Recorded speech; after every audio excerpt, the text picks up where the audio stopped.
Welcome to NBA Jam Tatman QC on Fire Edition. Boom shakalaka!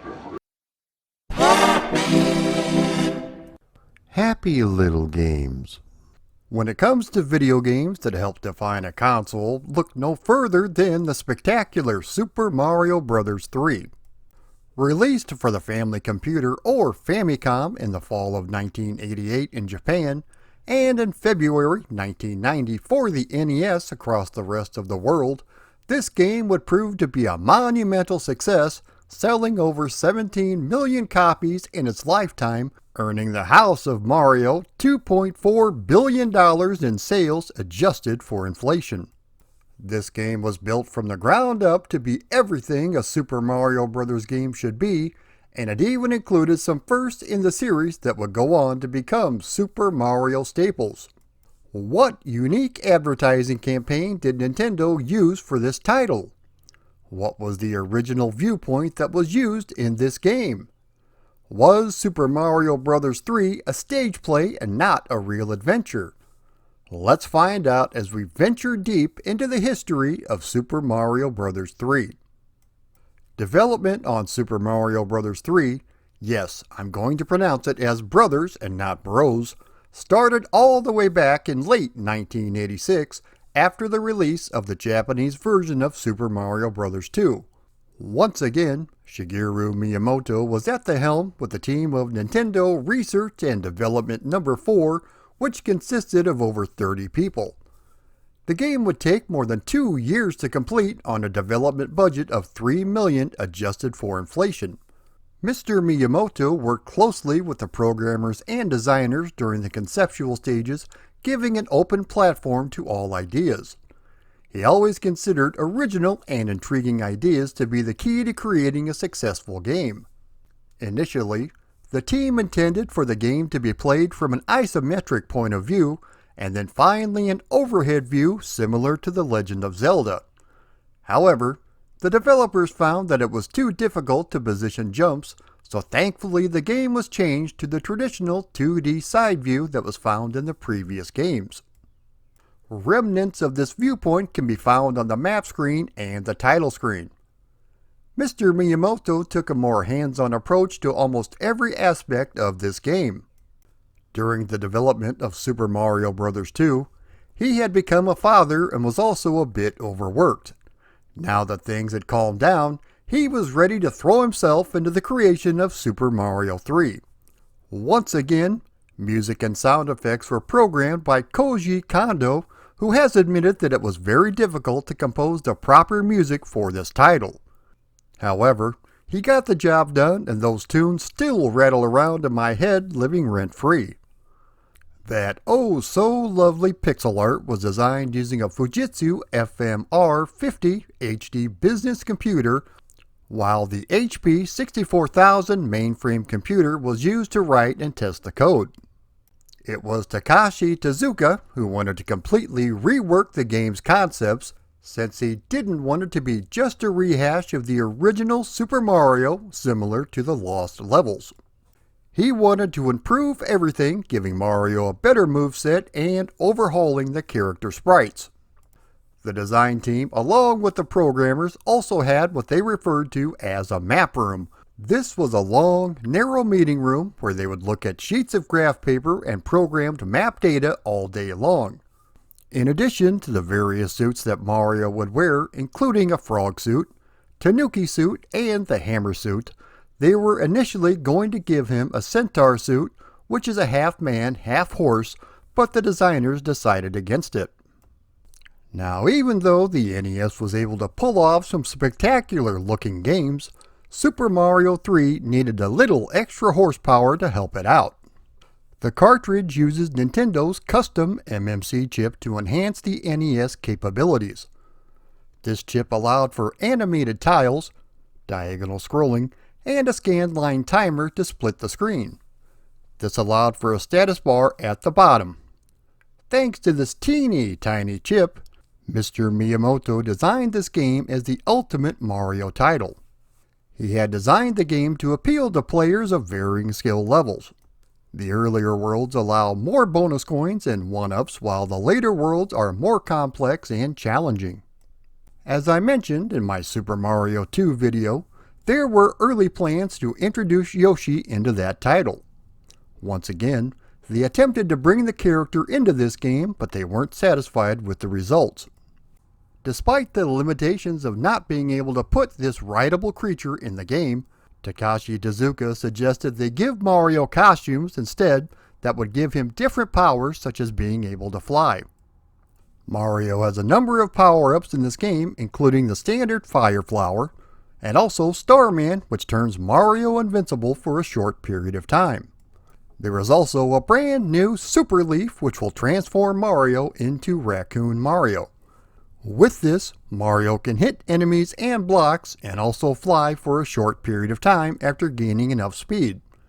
Some of the enemies were also inspired by real-life encounters, such as the Chain Chomp, which is a barking tethered ball and chain with eyes and teeth that lunges at the player. Early in Miyamoto's life, a dog lunged at him but was pulled away at the last minute because it was chained up. Bowser's children, the Koopalings, were designed to be unique in appearance. Miyamoto based the characters on 7 of his programmers as a tribute to their hard work and efforts. The Koopalings were named after well-known musicians such as Ludwig von Koopa, Roy Koopa, Iggy, and Lemmy. The huge map designs were deliberately modeled after that of a board game. Everything in this game has been greatly expanded upon, from the enemies to the power-ups to the actual size of the sprites in certain levels. On the title screen, the first thing you see is a curtain raising and the Super Mario Bros. 3 logo. If you notice at the end of each level, Mario doesn't jump on a flagpole, but he exits directly to the right. The reason for not jumping on the flagpole is that when Mario reaches the end of the level, he simply exits to the right and walks off stage. Some of the background graphics also appear to be bolted on. This fueled speculation that the entire thing was just a stage play. In 2015, Mr. Miyamoto finally confirmed this was true. 新しい冒険が始まった。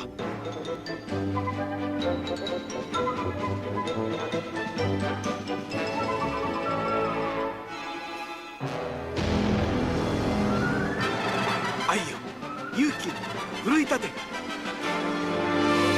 僕らはマリオと強くなる。テクニカルファンタジーゲーム「スーパーマリオブラザーズ3」。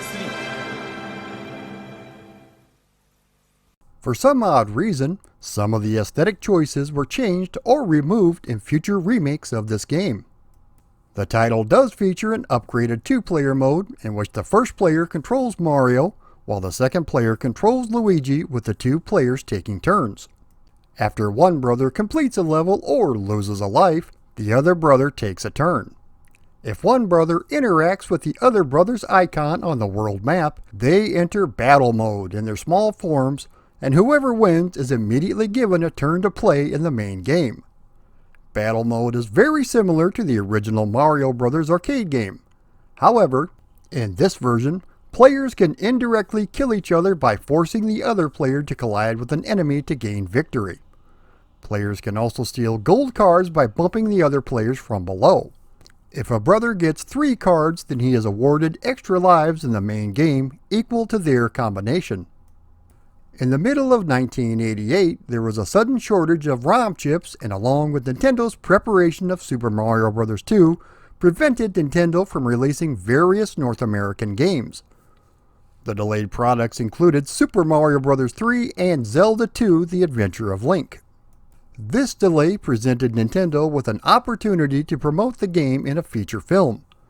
Universal Studios approached Nintendo of America's marketing department about a video game movie that was inspired by video game competitions.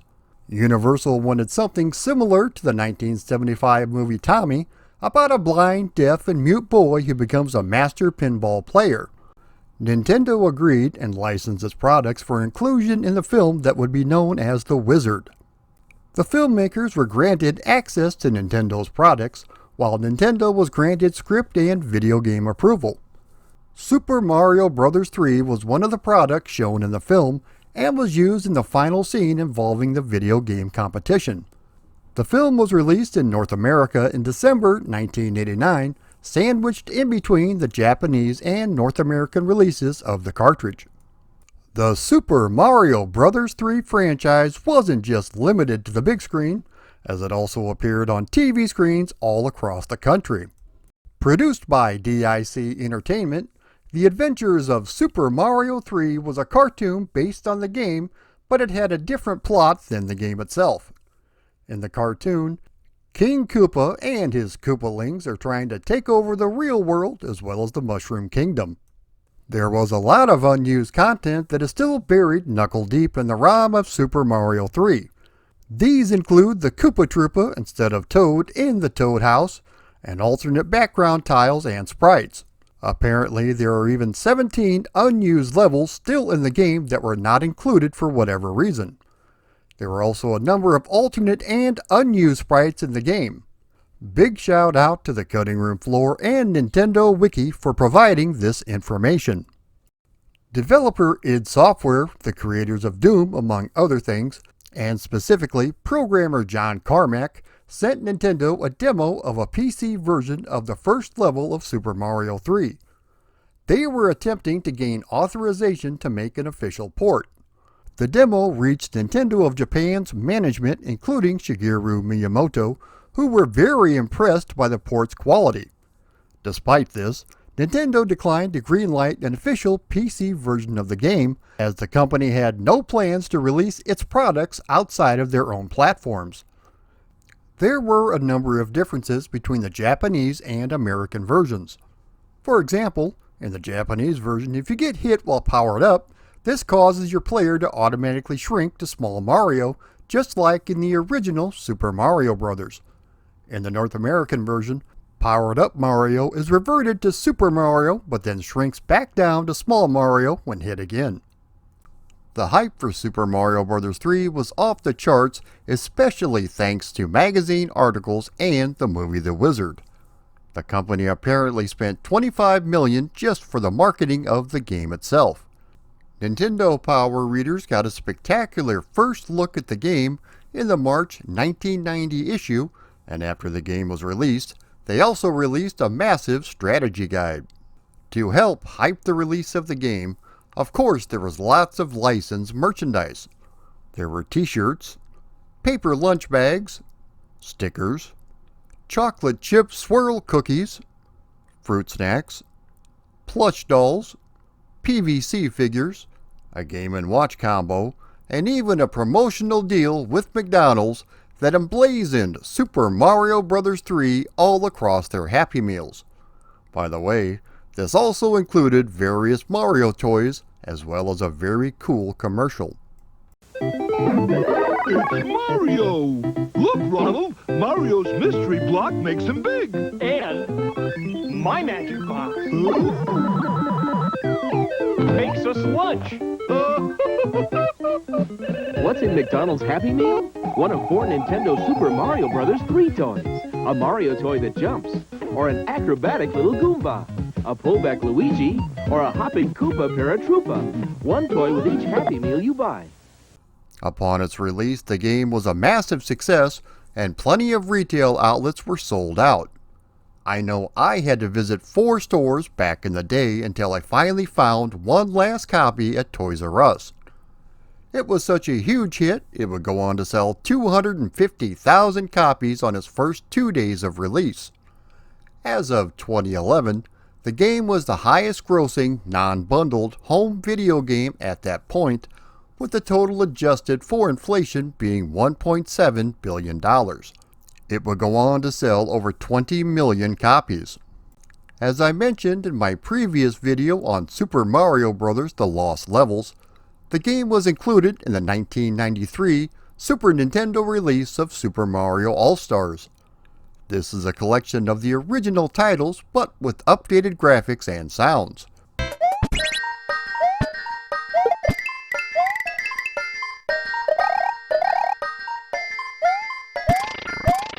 Super Mario Bros. 3 would get further exposure when it was bundled as part of the Super Mario All-Stars and Super Mario World Super Nintendo Console Bundle.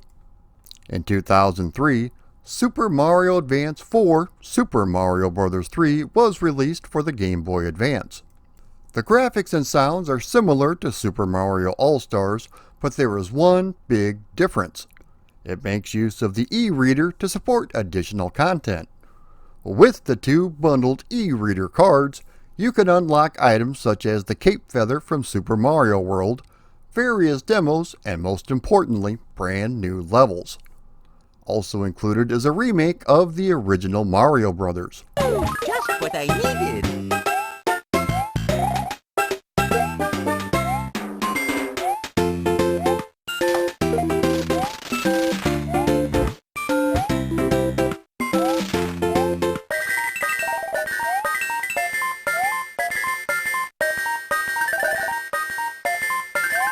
The game was released on the Wii U Virtual Console, but thankfully it included all of the levels that were only accessible via e-reader cards.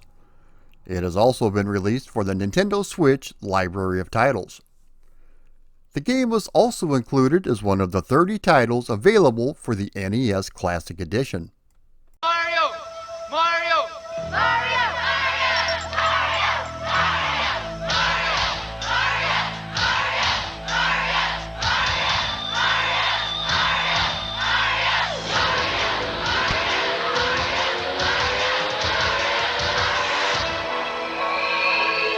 He's back. All you had to do was ask. Super Mario Bros. 3 from Nintendo. Now you're playing with power. Super Mario Bros. 3 was released in Japan in 1988, on the Nintendo PlayChoice 10 arcade machine in 1989, North America in 1990, and in Europe in 1991. As the story goes, the people of the Mushroom Kingdom have been living a carefree, peaceful lifestyle thanks to the heroic deeds of Mario and Luigi. However, a mysterious entrance to the Mushroom World has been created where all is not well. Bowser has sent his entitled 7 children to raise holy hell and do what they want in this normally peaceful Mushroom Kingdom. They steal the royal magic wands from each country and use them to transform the kings into animals. Mario and Luigi must recover the royal magic wands to transform the kings back into their true forms and take down Bowser once and for all. This is a 1 or 2 player side-scrolling platformer in which the player controls either Mario or Luigi. The gameplay returns to its roots, utilizing similar mechanics to the original Super Mario Bros., but with several new additions to the gameplay. First and foremost, the player navigates through the game utilizing an overhead world map. You are given the freedom to choose which path you take and which level to play. Sometimes there are obstacles in the way, but there are various power-ups you could use on the map to assist you. For example, there are music boxes which will put certain enemies to sleep, anchors which will block an airship in its place, and Lakitu's Cloud which allows you to skip a level. You will also come across mushroom houses in which you encounter Toad, who offers you the chance to select one of 3 treasure chests. After opening one, you get to keep the contents. If you collect a certain number of coins on a level, the white mushroom house will pop up and it will give you wings and anchors as a special bonus depending on the world. There is also the spade tile, which is a bonus game similar to a slot machine. And finally, there is the end spade tile, which is a game of concentration where you have to match all the cards. You will also run into the Hammer Brothers and Pipes, which will transport you into another location on the map. Similar to the original Super Mario Bros., you start out life in your regular small form, moving to the right, avoiding the enemies and collecting power-ups. You have the ability to jump up and break bricks, which will sometimes unlock power-ups. The tried and true question mark blocks returns, which produces coins or an item when hit. You can transform into Super Mario by collecting the Super Mushroom, which sees Mario grow in size. As I mentioned, several other power-ups are available, including the Fire Flower, which gives you the ability to toss fireballs, and the Super Leaf, which transforms Mario into Raccoon Mario. Your character also gains a tail that can be used to attack enemies. If you run fast enough while in your raccoon suit, you can jump up and away and fly through the air for a limited period of time. Once again, there are also invincibility stars, which allows your character to tear through enemies, similar to me tearing through pizza at a pizza buffet. As I mentioned, there are 3 different suits you can collect: the Frog suit, the Tanuki suit, and the Hammer Brothers suit. These 3 suits give you extra abilities such as the Frog suit, allowing Mario to swim much faster, the Tanuki suit, which gives him the ability to glide, attack, and briefly turn into a statue to either avoid or defeat enemies, and finally there's Hammer Mario, which gives Mario the ability to throw hammers and he can shield himself from fireballs. The standard 1-Up mushroom makes its return, which will award you an extra life, and the Koopa Troopas also make their return. Mario can even pick up the shells and throw them this time around. There is even one power-up that's only obtainable in World 5-3, which is the Goomba suit that allows Mario to hop across dangerous objects and jump on spiky things. There is also the P-Wing that allows for an indefinite flight for one level and adds a large P on Mario's chest on the world map. During this time, your power meter will be completely filled until Mario gets damaged or completes the level, in which he returns to normal. A number of new obstacles were created for the game, such as cannons, quicksand, rocket engines, tornadoes, and more. There is a mixture of new enemies and also returning enemies such as the Goombas, Hammer Brothers, and Buzzy Beetles, along with walking piranhas and Boo Diddley. On certain levels, there are magic doors which will teleport players, allowing you to explore different areas of a level for additional bonuses. After defeating those nasty little Koopalings at the end of each level, you retrieve the wand and the king is transformed back to his normal self. Of course, there are pipes and sometimes you can go down to access hidden areas. There are 8 worlds that you have to conquer, with some worlds having up to 10 sub-levels. There is also a World 9, which is a warp zone that allows you to warp to a number of different worlds by using the magic whistle. The game design truly shines here as you encounter a wide variety of terrain and obstacles for you to overcome. The worlds you encounter are Grassland,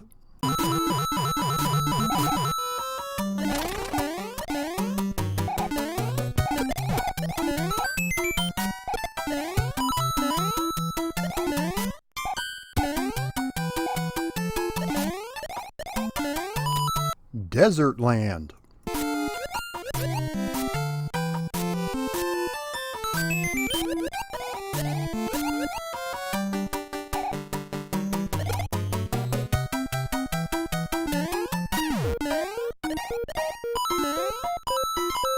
Winterland,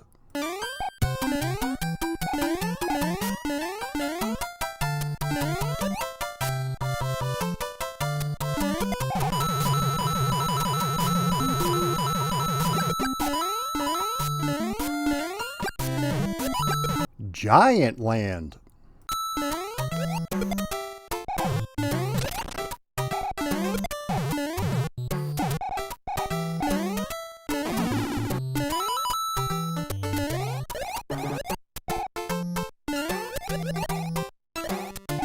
Skyland,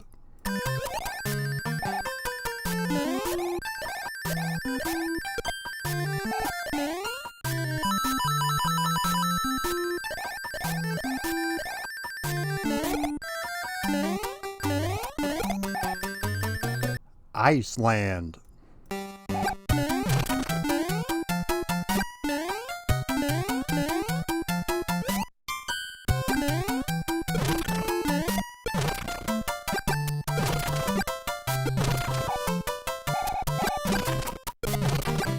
Pipeland,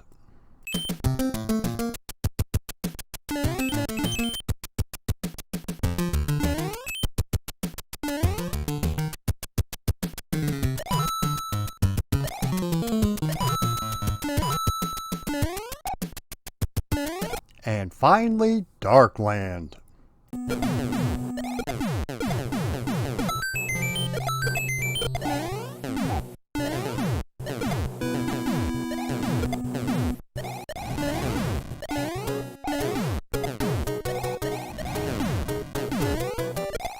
The bosses you encounter are Larry Koopa,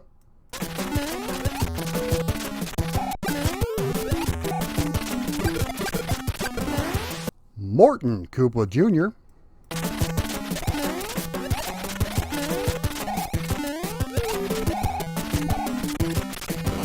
Wendy O. Koopa,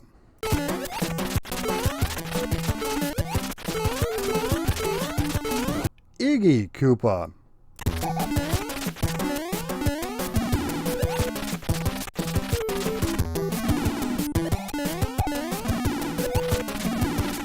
Roy Koopa,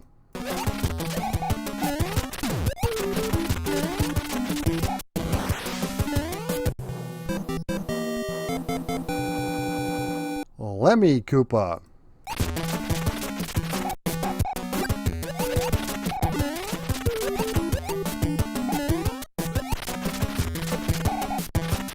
Ludwig von Koopa,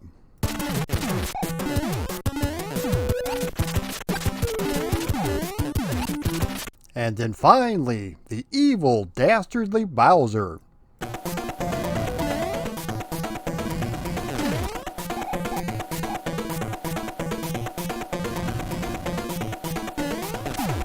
After defeating the nefarious evil Bowser, peace has returned to the Mushroom Kingdom and the game is over.